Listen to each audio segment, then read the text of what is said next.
There we go. Perfect. Okay. You ready? Yep. Awesome.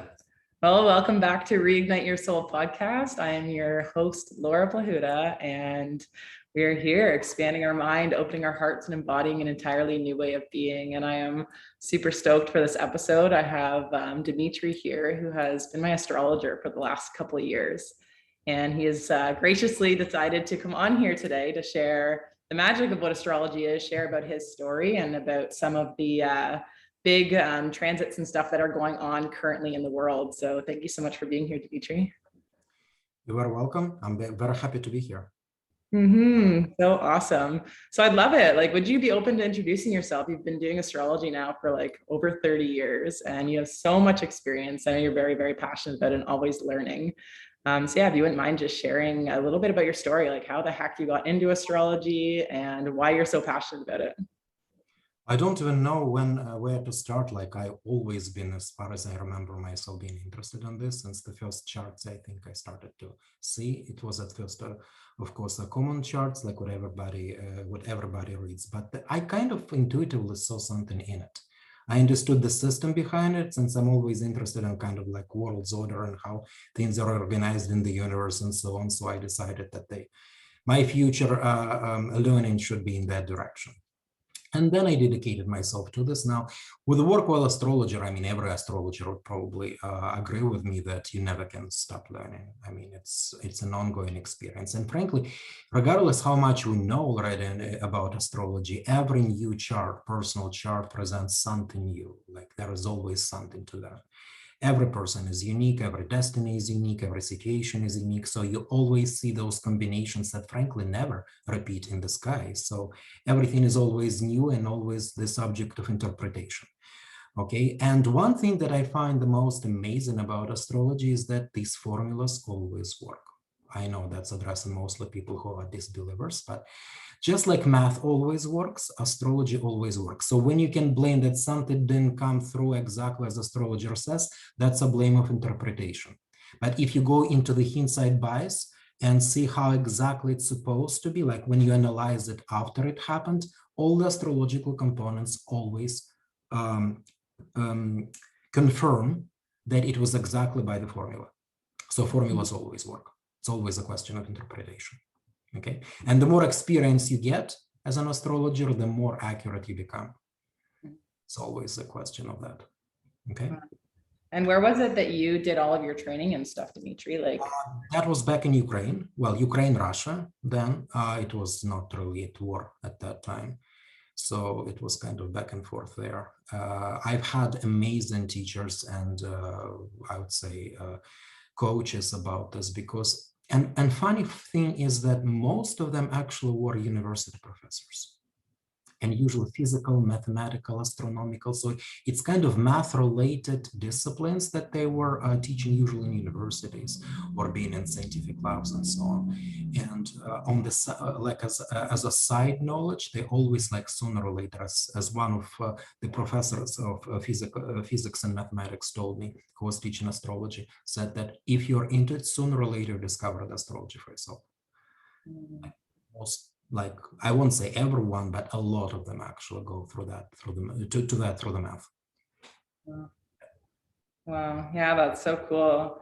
And what was it that like kind of kept you on that path? Like, so you were so interested in it, you went through, you kind of learned. And imagine that you find finally something that can explain anything. Wouldn't you stick to that? Totally. Yeah. That's why. Yeah. Yeah. And would you just explain more about like exactly like the math calculations? Like what the heck are you calculating in astrology? The positions of the macro bodies around our globe. Okay. Imagine that like people influence each other, they communicate with each other in certain ways. Some of us are our friends, some of us are enemies, then it can switch and so on. Sort of like, I'm explaining that kind of a debilitated little way, but it's easier to comprehend it like this. In the same way, our planet is communicating with everything out there. Okay. And the moment in which anything appears on our planet has a chart. So technically, chart has the table that was created in a certain moment has a chart. Okay, the pen has a chart, the mouse has a chart, of course, a human being has a chart, the event has a chart. Like that's why the astrologers, for example, do the muhurtas, like the best times when to launch something, okay, or to start something.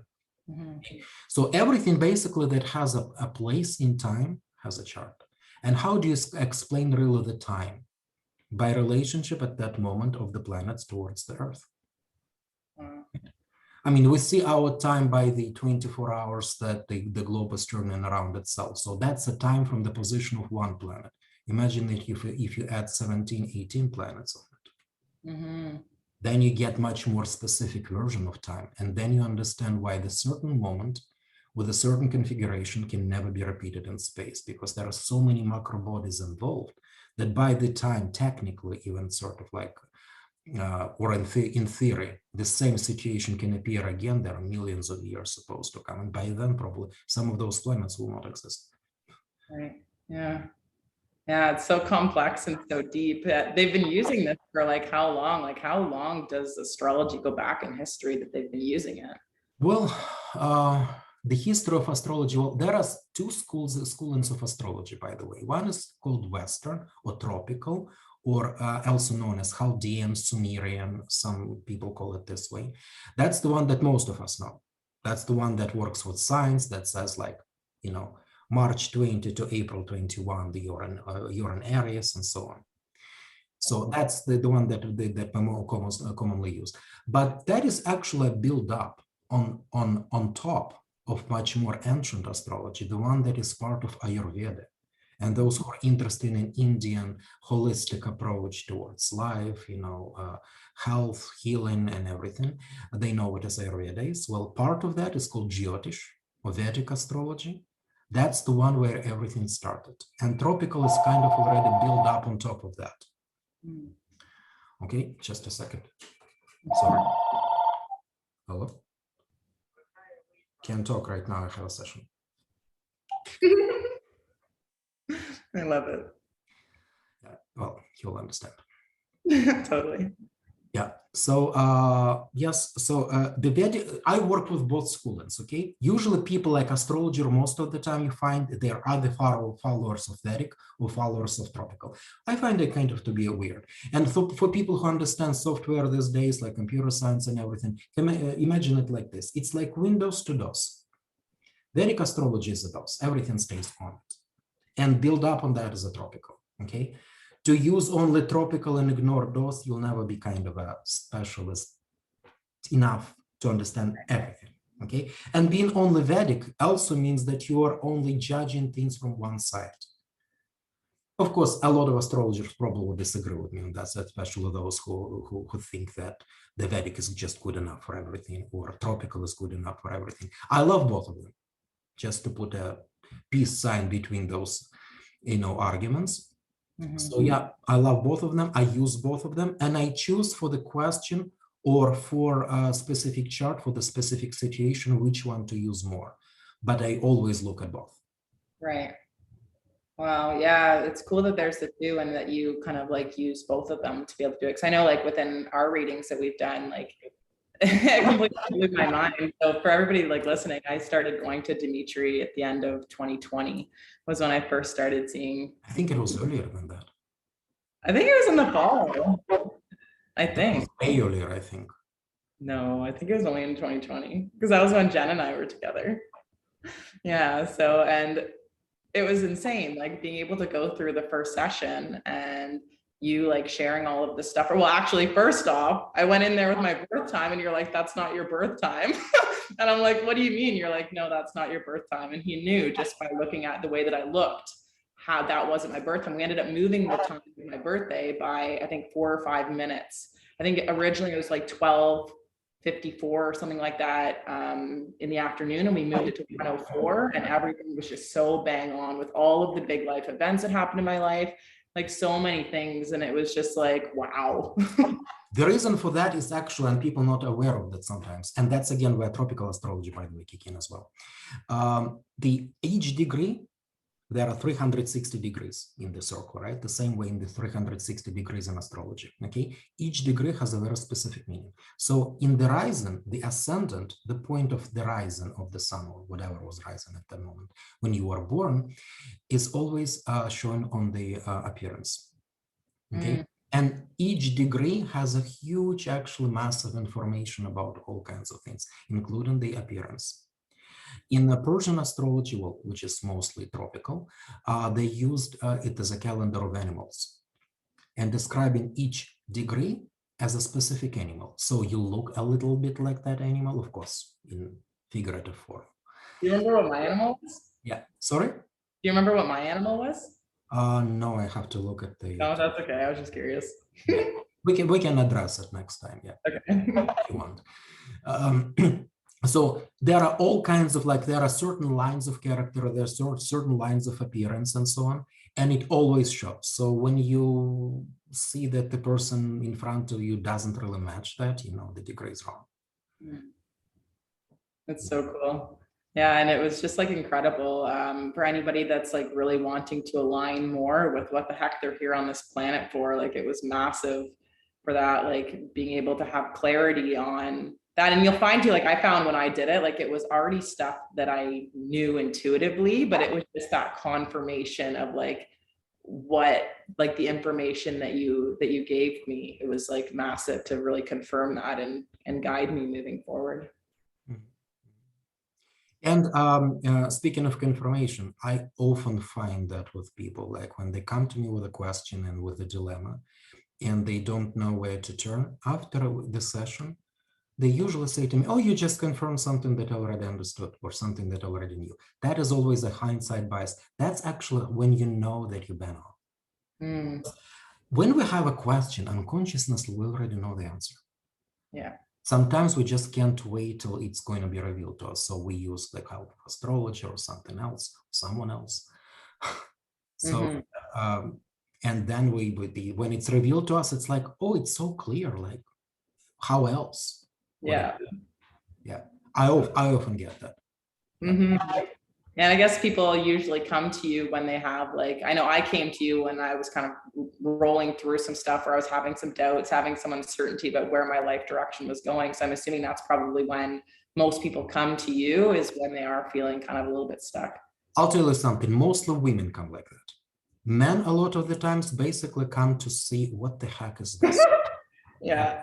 Men, very skeptical. And I know when they have a male client for the first time, I have to win him over. So from complete disbelief in this, you want to win his trust. So how you do it? You go into the past, something that already happened and something that you couldn't possibly know. So when he sees that he pulls this information from the chart and it's freaking impossible, then he starts understanding that there is something in that. Yeah. And that's usually the turning point. But I can tell you something, that men that you win this way in astrology, they become the most faithful clients. Yeah. Wow. Yeah, that's so funny. When they start believing, when they start understanding, this is more important than believing, understanding how that works, because it's not really like a psychic work where you have to really trust the psychic. It's like going to the doctor, okay?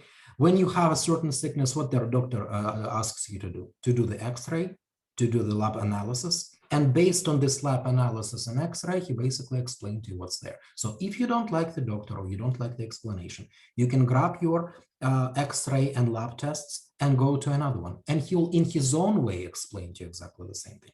So that's how you know that there is a science behind it. In the same way, there is an astrology working. Okay, your chart is always your chart, regardless whom you bring in it to.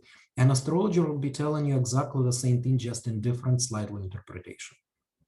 And that's another interesting topic when we go into this. It's synastry. Synastry is the compatibility, astrological compatibility between people, okay? And it's not only like boyfriend, girlfriend things, it's much more than this, including the astrologer client. I have a lot of clients, like most faithful clients, they have almost the same risings. And they have very similar aspects because these people understand me as an astrologer better than others. So they get hooked on something that they understand better, okay? Sometimes the astrologer is not very compatible with the client, and that creates a certain issue. Mm. And it's not a question then of disbelief again in astrology. If you don't like the way astrologer explaining things to you, don't give it up. Try another one. Right. Try another one who probably will be more compatible to explain things to you. Because again, we are all people. Sometimes we understand someone better, someone we don't. Mm-hmm. It has zero to do with actual knowledge. Like, don't blame astrology because astrologer didn't explain to you it right, or because he had a mistake in interpretation. Because remember, astrological formulas always work, always. Mm-hmm. It's never a case when they don't. Yeah. It's only Yeah. a question of interpretation. Yeah. And I feel like when you come to astrology, you also have to be open and ready for the information that you're about to receive as well. Because some of it, like, it can kind of like, there can be stuff that may throw you off with what does come forward. Well, I actually had a case like this. I remember a friend of mine, well, the client of mine recommended me to another person. That person came to see me. I started to talk to her, and there are a lot of problems was in her chart. And she just interrupted me in the middle of it and said, "Excuse me, I came here to hear how wonderful my life is going to be, how I'm going to be rich and famous. And you tell me all of this BS? That's not about me." In two weeks later, her mom died. Oh, wow. Yeah. And I tried to prepare, but she didn't even let me. Mm-hmm. And I thought, well, maybe that's a good idea, because you don't always want to be a deliverer of bad news, but sometimes you have to. I mean, when the person comes to you, you have to be honest. And of course, you have to be tactful. Yeah. Tactful. Yeah. You have to be tactful. And with all of that work together, well, you can deliver really meaningful. And one thing that people have to understand, because a lot of people are afraid to come to astrology for that reason. The good astrologer will not only say to you that something is bad, he'll always provide the clues of how to make it better. That's the point of astrology. It's not just chronology, when you just say, you know, this is this and this is that. Astrology is always seeing things in perspective. And since there is a perspective, nothing is too late for those who still live in, right? So you can always turn things for the better. So when you see that there is a problem, when you see that something dreadful is coming, you simply look for what's next, how to get out of there, how to work it out with the best perspective. And frankly, when you learn astrology a lot or often, and turn to astrology often, a very interesting thing comes to understand, to be revealed to you. Nobody up there is really punishing us. You know what I mean? As many people, as many religions teach, you know? Yeah. Nothing like this. We're always given challenges that are supposed to teach us something. Okay, so it's up to us to actually learn or to block ourselves from learning. When we block, this is where the suffering starts. To remove the suffering, you have to unblock and see what someone upstairs tried to tell me. Right. Okay, and when you find the answer, there is no need for suffering. There is no, the exit from the situation appear by themselves. Or you can ask the help, like with astrology. And a lot of the time, I simply reveal to people what exactly is going on, why, and how to get out of there. And as soon as they see it, they already realize, well, this is not a dead end. Yeah. And that's the best thing about it. Yeah. Yeah, it's amazing. Yeah, and it's so important not to have that like victim blame mentality, because if you have that going to anything in life, like it's going to continue being challenging and continue being hard. So I love that, how it really is like finding those solutions. And life is kind of like a game. Like that's the way that I see it. And like, I know like I had some tough stuff that I went through as well. And it was like having this perspective, like it really allowed me to see it more of like a game, you know. It's like, okay, like this is coming up in my life. Like I have two options. I can either sit and complain and blame and be a victim of this, or I can like figure out a way to get around this and to learn the lessons. And when we don't learn those lessons, we continue looping back to receive those same lessons. So it's like, why not learn it this time right now and have like epic evolution in this lifetime, and do like literally like have the best life that I can on this planet and bring the value that I can to the world that I meant to in this lifetime. So that's so cool. I'm glad that you mentioned that. Yeah, literally, it's just so cool. All of it. Well, there is no uncreative charts. There are people who never understood their creativity inside of themselves. Okay, there's like to say that there is no untalented kid. In the same way, there is no uncreative charts. There are people who never discovered how to use it. Mm-hmm. And that's another thing about astrology. Like I was asked, and I actually love when people ask me these questions because that make them learn and make me understand how to explain it better. If the chart is influencing us so much, okay, then the question is, let's say in the moment when Leonardo da Vinci was born, at least 50 kids were born at the same time with the same chart. Why we know only one Leonardo? Okay, the answer for that is that there is a certain things that are prerequisited in the chart, which is what progressive astrology, for example, studies, okay? And I can do that as well for the clients. I love doing this, okay? Something that you cannot change, but there is a lot of things that you can. And that depends on how much you take your life into creative accounts, sort of like how much you're doing with it. So if you compare, I actually know one of my teachers made a whole like dissertations about it, astrological twins. That was his thing. Okay.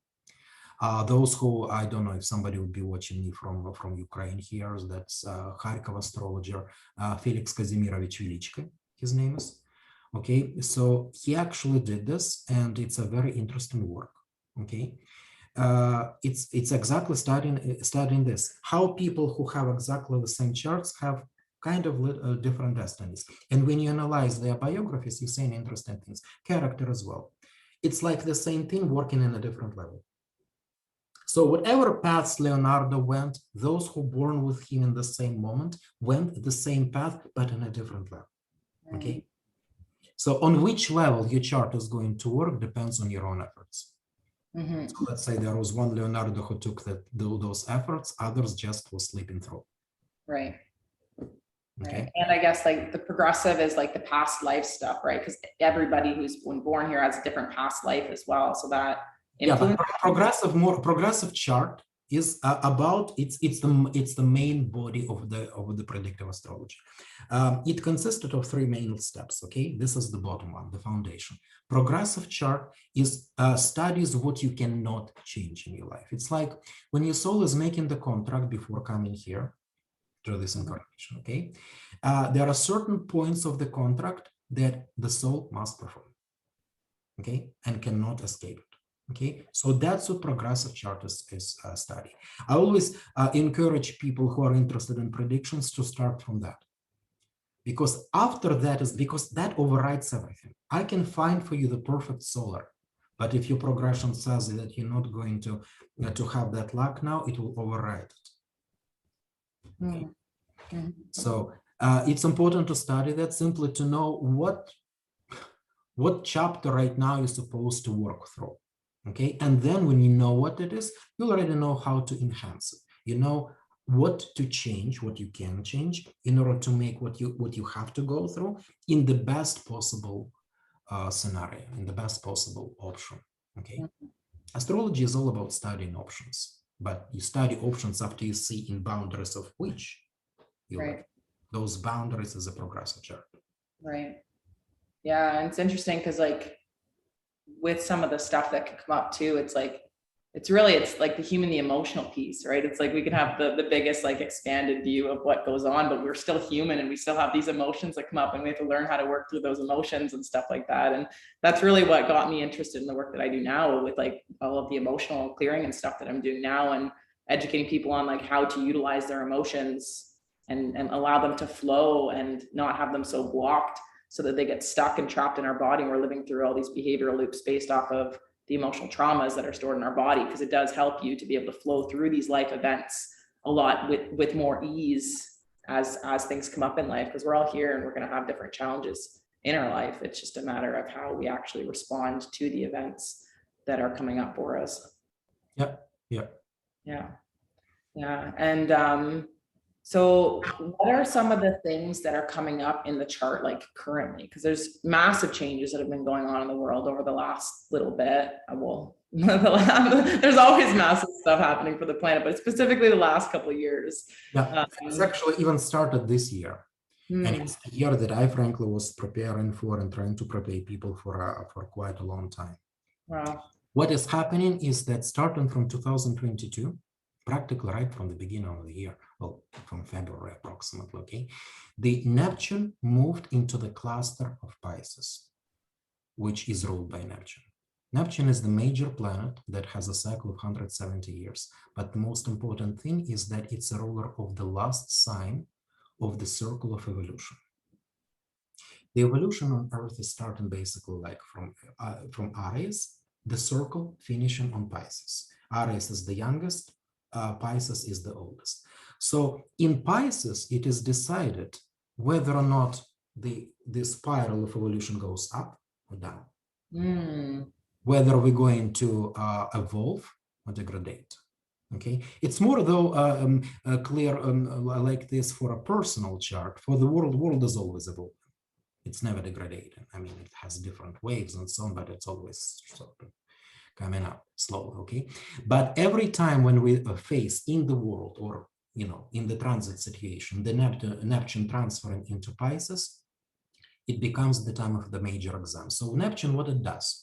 In the Chaldean astrology, it was known as an earth shaker. And for a reason. First of all, it's a planet that is always involved in calculating tsunamis, earthquakes, and so on. That's what it creates. But most importantly, it works like this in every aspect of life because it destabilizes the system. So how Neptune works, Neptune is really it's the planet that is creating sort of like the most intimate channel between God, creator, however you want to call it, absolute, okay, with us, our planet, depends what chart you take, a personal chart or the planetary chart, like what we're going through now in the transit situation, okay? So when the Neptune is in Pisces, something else is suddenly getting into our routine system and things start raising havoc. Things do not work according to the logical routine way as they'd always been before, okay? So it's an examination time. So everything that we've learned during this cycle, all the skills, talents, understanding, knowledge that we acquired all comes to test, okay? And it's really kind of the karmic judgment, if you like, for the earth, for us in principle, and so on. For everyone, this transit is going to affect us for the next 15, 20 years. While it's going through the Pisces, it's only the beginning now, and the world after it will never be the same. Mm. So how it works, really, you can actually study by, if you're interested in the politics or world events, how it started the war between Russia and Ukraine. Okay, something that was designated by the Russian government to happen in 3 days. Something went wrong in their miscalculation, and it appeared to be the full-scale war that now no one knows how to get out. Okay. Right. So something went wrong. It's like people didn't know what they're doing. There's something always gets involved, like an external force or external influence. Neptune always influences, whether it is a personal chart or a global chart, as an element of miracle. Something irrational is supposed to happen. Something that cannot be evaluated in calculation before. That's why Neptune is the worst enemy of Mercury, planet of logic.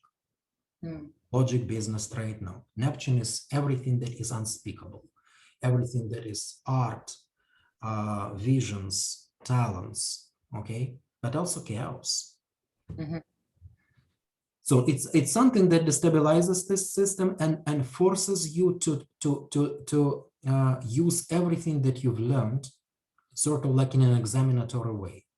Right. Like, now we're going to test whether you actually evolved or not. And in the result of this test, either you become a completely new or renovated person or a country or whatever we're discussing here about, or you degrade, or even get destroyed.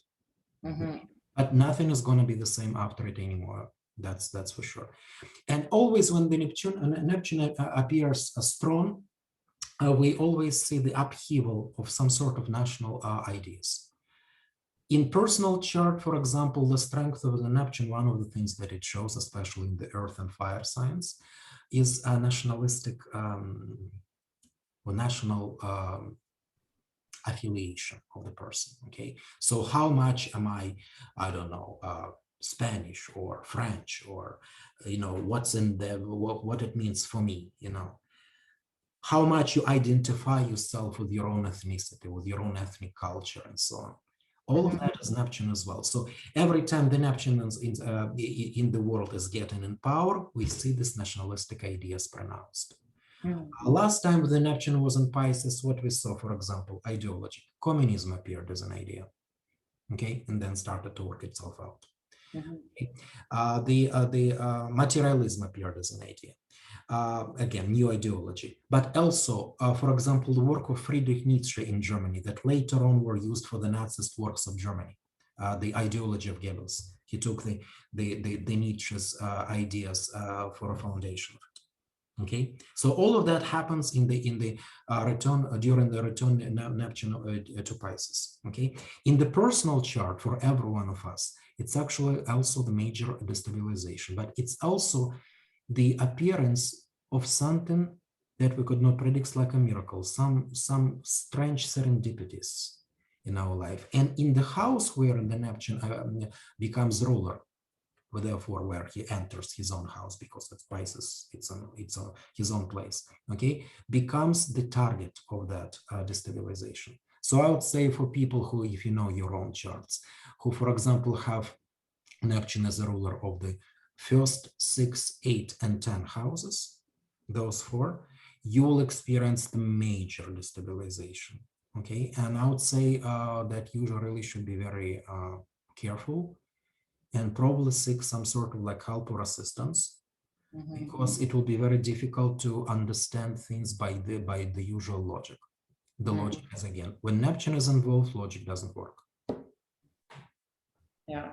Wow. Yeah. So I guess like when things kind of destabilize, like seek help, like we don't have to go through all this stuff alone. And I think like on the big scale thing, like it's so exciting. The world needs such big changes for us to be able to come into like a new earth where things are more harmonious and more peaceful, because we can all see that this like whole violence and war thing is not, it's so old, it's like we're ready to move past this, so it's like interesting to see what will come out of this big time period. And when it comes to us individually, like you can really see how each of us have kind of like choice points, and like with, like you were saying about the creation that we have, yes, we have the kind of set things in our life, but we have so much creation in it. And every moment when we're making decisions, like I've been feeling it a lot lately, where it's like something will come up and it's like literally like it seems so obvious. I have like the option of going into like an old behavioral pattern or an old emotion or an old fear or an old like doubt or worry, or I can choose to trust, and I can choose to have faith, and I can have like belief in myself and trust myself that all of the work that I've done in my lifetime has prepared me, and other lifetimes has prepared me for the moment that I'm in right now. And I can choose that higher timeline, right? And it's like, if we all can start seeing life in that way, and that's why we have to be conscious about what we're doing and not just living in all these subconscious programs, because then we don't have the opportunity to actually see those choice points and choose different than what we normally do. But like being able to, more of us, when we start doing that and start choosing that timeline, knowing that we have the capacity, we have everything that we need, we've been given everything in our life right here in this now moment for whatever that choice point is that we have, like as a collective, that's where we are going to have that critical mass shift, where we are going to choose something greater for the planet. And it's going to be magical, but it's like, we just need more people on board, like choosing that higher timeline and choosing to believe in ourselves and choosing to have faith in the humanity and the planet, and that things will get better. And it will, like, I believe that it's definitely going to continue getting better. Oh, yes. Yeah. The world is constantly evolving, but for the personal situation, this is the number one thing that you have to remember about Neptunic time. And by the way, it started in this year, 2022. It goes till the last of 2020s and most of 2030s. So it's a long period that we enter now. Okay. Now, during this period, okay, in houses where Neptune is ruling in your personal chart, okay, you'll be experiencing not only major destabilization, but also this is going to be the source of your personal change. The rule of thumb with the Neptune influence is who was nobody becomes everyone, who was not everything becomes no one. Wow. It completely shifts everything. Okay? Mm-hmm. And it shifts in principle where things that are seen as truth suddenly become seen as lie. Things that look black suddenly becomes known as white. It's a complete, like almost 180 degrees shift in terms of your approach, public approach towards certain things. Who was the hero before will start to be questioned. Who was the villain before might often appear during this time a hero. Okay, and vice versa, like this with everything. Okay, so that is something that you have to be aware of. Okay, I would say that during this time, it would be wrong to use the typical routine, well worked out before approaches, because the way things used to work before will not work anymore. Using the same methodics, mechanisms, same principles will only bring you the disappointment. Right.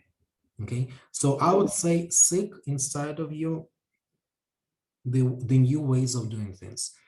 Apply your own intuition. Think out of the box. This is the time for everyone to start doing this, especially in the areas where Neptune is going to be involved, where the Neptune is ruling in your chart. Okay, especially when it comes to the aspects. Okay, towards planets in your chart that Neptune on its way is going to make squares in opposition, you're going to have a major chaos. Nothing will work there anymore. Okay, you're going to have major disappointments when everything seems to be stable. You're going to have major reevaluations. That's another thing that Neptune does, reevaluations, okay, of everything, including your own self. And in the places where you're going to have trines and sextiles, you're going to have an incredible euphoria.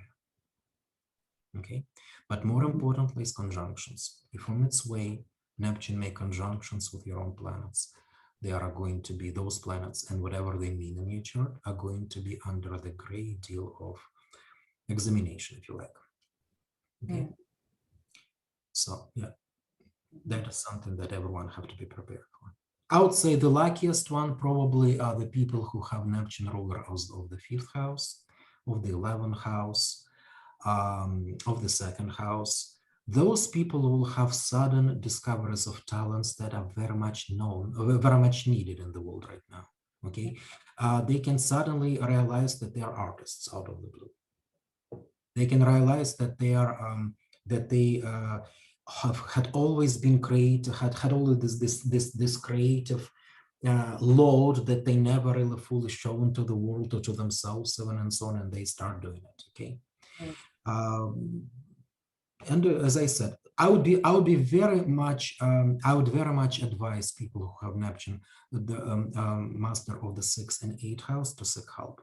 Do not try to do things on your own.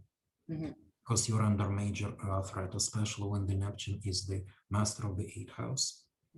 Your actual life can be under threat. Right.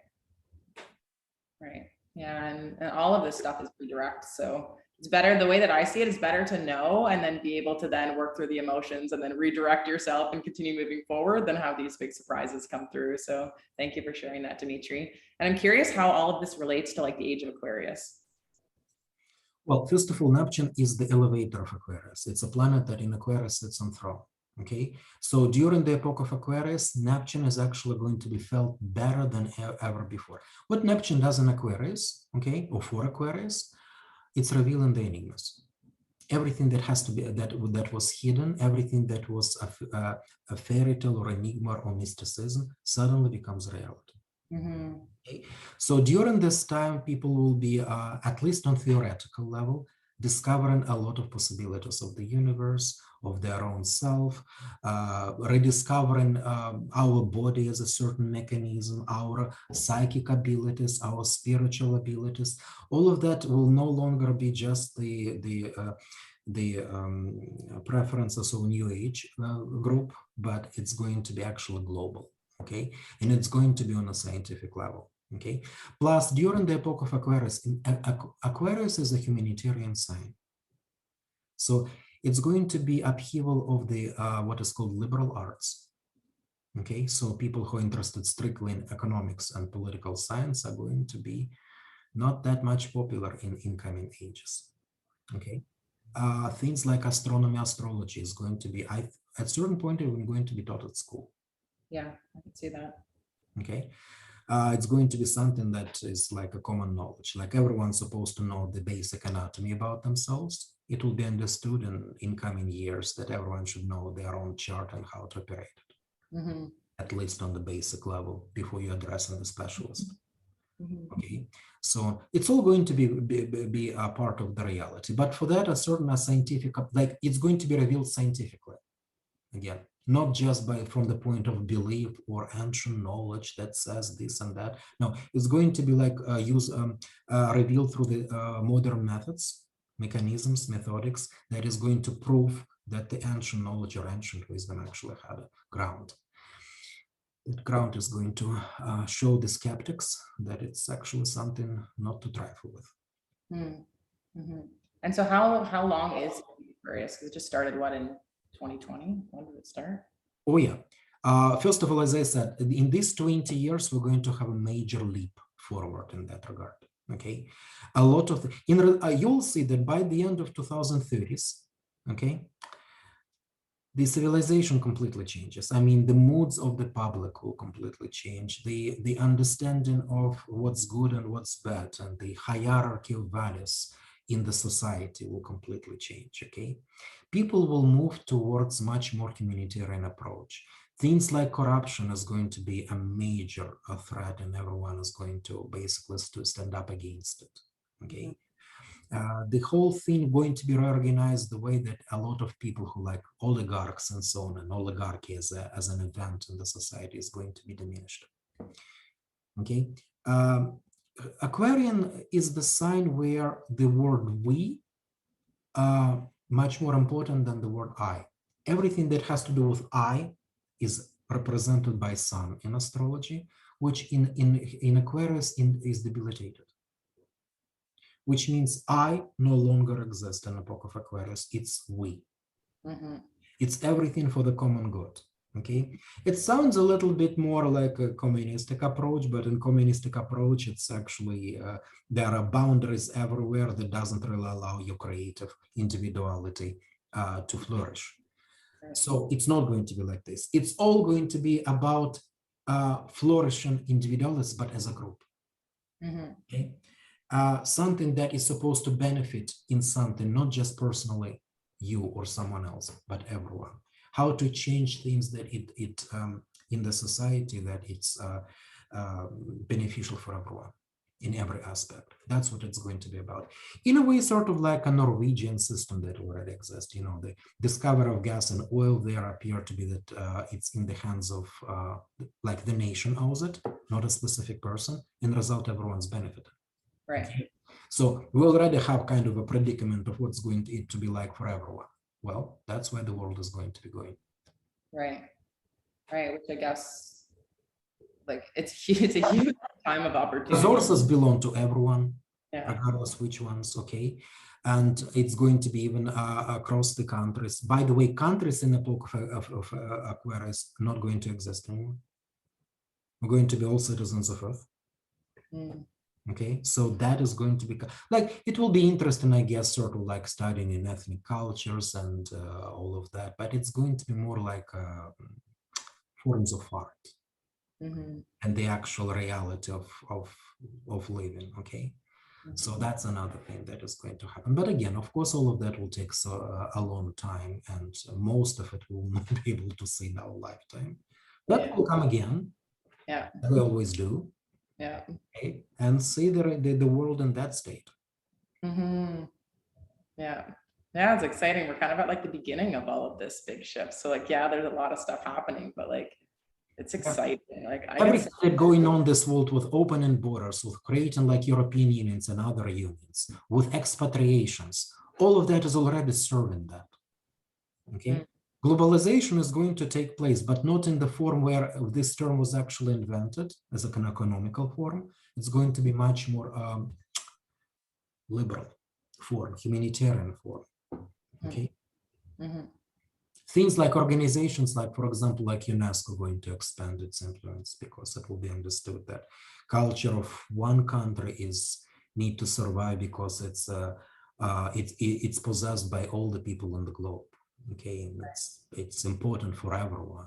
Okay, so the value of that is going to be understood, not just the value of this country, but the whole globe. And culture is going to be raised on a different level in general on the globe. Okay. And with Aquarius, by the way, is the sign of technology. Okay, so technology is going to flourish. It's going to take over the planet to the point that most of the work that people don't want to do these days, okay, will actually be done by machines. And will be sort of like left for any kind of creativity that we choose ourselves. Yeah. Okay? Everything else will be done by others. Okay. And the same thing, by the way, will actually happen to the relationships.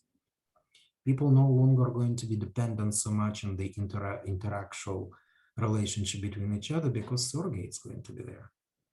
Because what, sorry? Surrogate's going to be there, sort of like machine personality that you Right. can infuse with personality that you want and even edit it later on. So you can have a husband or wife, whatever, of your own choice, and it's programmable. Such a weird world we're going into. So yeah, then people will actually interact on a friendly basis and not so much dependent on, sexual complexes and so on. Yeah. Yeah, it's nice because then we get to do things because we want to do things, not because we have to do things anymore. Like it really is. It's going to be a world of creation where we actually have a lot more say as to what we choose to do in our life, who we spend time with, what's in our environment. And when you can start doing that, like there's so much more joy and so much more love and so much more like peace that comes with having that ability to do that. But like obviously it takes that releasing control and releasing attachments and releasing all of the old ways of logical boxes that we've lived in for our whole life. We've got to freaking shatter that in order to actually see the potential of what is coming, or else it is going to be tough. It's going to be the world already has technology sort of this high and morality only this high. So that's what Neptune in Pisces is going to take over, take care of. Okay? So it's going to create what this destabilization is all about. That's why those who got there in unfair way are going to be punished by Neptune, so to speak. That's why are the things that's supposed to be secretive going to be revealed. Yeah. And not by someone specifically. It's going to be the whole set of weird serendipities. Like someone upstairs, simply, decided to get involved. That's how the time of Neptune is always felt. That someone up there is suddenly getting involved. Before it was sleeping and sort of letting things go by themselves. That suddenly there are all kinds of events that logically cannot be explained somehow take place. Some of them going to be very destructive, but in the end, you will see even where the destruction has happened, it was for the good. Yeah, and at the end of the day, like with all the systems that have been in place with education, stuff like that, like we've been so sheltered to what life is really about. Like there's so much more to life than we could ever imagine. Like it's a lifelong journey of exploring it. Neptune is co-ruler with the Jupiter in all the signs. For those who know the Vedic astrology very well know that Jupiter is often sometimes even translated as guru, Brihaspati guru, okay? So Jupiter always shows the way to enlightenment. So the reason why it always shares the influence with the Neptune in the signs is because Neptune is like a highest form of Jupiter, okay? It's when the divine laws appear here and in a mysterious way lead towards enlightenment. Okay, without actually teaching and telling you the information and knowledge like Jupiter does, okay, but by showing you, by making it impossible not to make those discoveries on your own. That's what Neptune does, okay. It inspires you to make, to basically awaken your own Jupiter. So awaken your own guru. Yeah. Like we are our own gurus, which is so cool. Yeah, we have all the wisdom inside of us. So it really is just awakening that and bringing it to the world. But the process, of course, of destabilization is something very far from pleasant. And what's going on in Ukraine right now is a very good picture of that. Neptune usually brings tragedies. How's your mom doing? It shakes the world that way. Yeah. How's your mom doing? So far, so good. That's okay. but I mean survives. But the city is heavily bombed, and yeah, we kind of like living each day at a time. Yeah. Well, my heart goes out to you and your family over there. Thank you.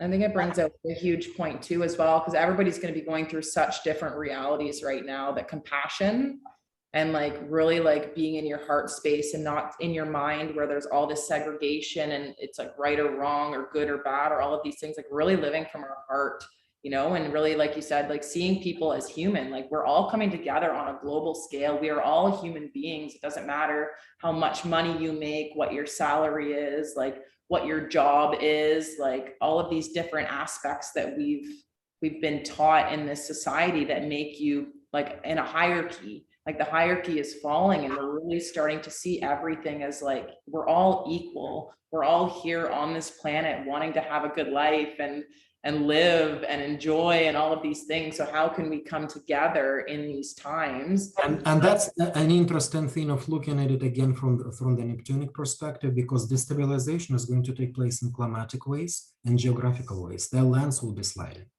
There will be tsunamis, there will be earthquakes, and people will be forced to understand the only way we can survive on this planet is together.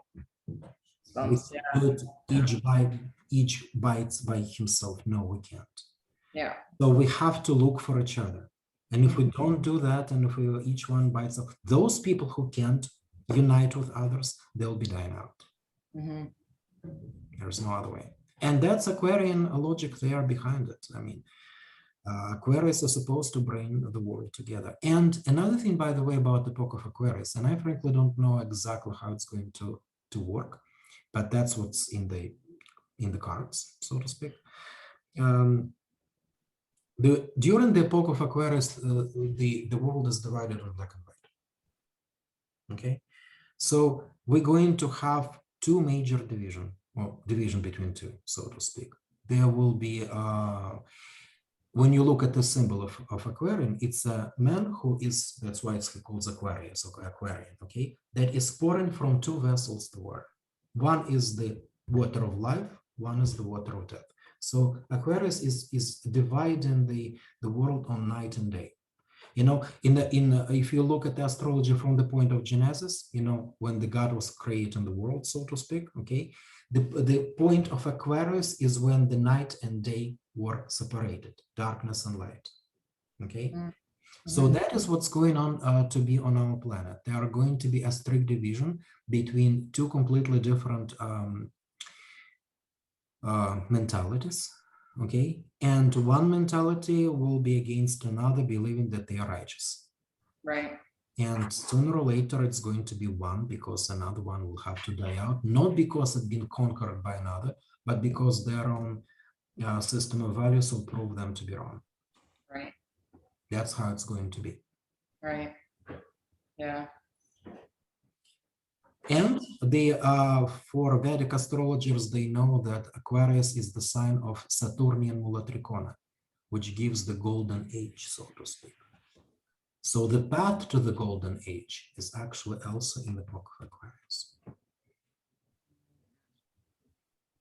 The golden age is evolving, and there is no way of breaking it, you know, making it slower or something, or stopping it. It's a rocket ship. Hop on board or get left behind, I guess, at this point. Yeah, the world's going, it's shifting, it's going where it's meant to go. And, you know, it's like, it's going to be a lot of tough decisions and tough things to go through, but everything's always working in the highest good of the planet and of humanity and everything. So yeah, thank you for sharing all that. Anytime. Yeah. Is there anything else you'd like to share? That's been amazing. Ask questions. That is something, by the way, that I would ask, like, people, like if somebody is interested, like, ask questions, even general questions, like, or anything concrete, like how Aries goes with Cancer. Right. I'll tell you what I know. Yeah, and I guess if anybody that's listening to this or watching the video has specific questions, if you want to put them in the comments of the YouTube video or the podcast, and we can always do another, we can have Dmitry back on and answer those specific questions in order to do that. And then we can always come back on and do another do another recording of that. Absolutely. Yeah. Yeah. Cause there's literally like, there's endless questions. I guess advice, like if you were to give like some advice right now to people kind of moving through this time, what is it that you would share? To go through this time? Again, since it's a Neptunic time, you have to tense your intuition. Do not rely anymore on the routine stuff that used to work for you always before, especially in the areas where in your chart the Neptune is ruling. To know those areas and to know where your Neptune, I mean, you can do the chart yourself. It's there are softwares online, or you're always welcome. I can do it for you. My website, you can probably point out on the under the video and so on. And I'll be happy to do it for you. Amazing. Yeah, that's incredible. Well, thank you so much, Dmitry, You're coming on here and sharing more about astrology, more about your story, more about all of these crazy intense times that we're going through, and kind of providing that bigger scope, that bigger look as to where the world is headed, so that people can kind of learn more about it and dive into it. But yeah, Google astrology, like Google it, ask questions like Dmitry said, and just keep exploring. The general advice that I would give to everyone at this time of our global events is think out of the box. It's time. No longer go by what parents taught you, by what life before taught you, and so on. Start using your intuition, start thinking out of the box. Start to feel the people, the world around you, and start acting differently. How exactly your intuition will show. If you don't know, if your intuition is silent, if you need help awakening it, there are lots of people like me, like Laura, who can do it, who can help. Yeah, our ideas, everything is so needed right now to come forward to the world. So thank you so much, Dmitry, for just like following your path and bringing astrology to the world and impacting my life so greatly. You helped me through like quite a lot of tough stuff the last couple of years, and it's just like been so grateful kind of having that heads up as to what I was moving through, and having that support and that guidance through that, and just being here and helping all of your clients and stuff. So if anybody wants to book a call with Dmitry to have your chart read and ask questions about your own specific chart, right now, I'll put the link down below so that you can book a consultation call with him. He is here in Ottawa, so you can do it in person here in Ottawa, and he also does it online. So you can do it from wherever you are in the world, and feel free to reach out to me as well if you're wanting help with a spiral or anything like that. But yeah, we're here for you. You're not alone in this, and it's an exciting time that's upon us if we choose to see it that way. So thank you again, Dmitry, for coming on here. You're welcome. I appreciate you so much. Amazing. And for everybody listening, thank you so much for listening. If you found value in what we shared today, please feel free to share out this episode, get this information out there. The more people that hear this information, the more they can really get prepared for what's coming in their life and make the most out of what is coming. So feel free to share it out to anybody who would value from it, and get all of this out to the world. So keep doing your thing, and we've got this. So I'll see everybody on the next episode. Thanks so much again, Dmitry. You are welcome.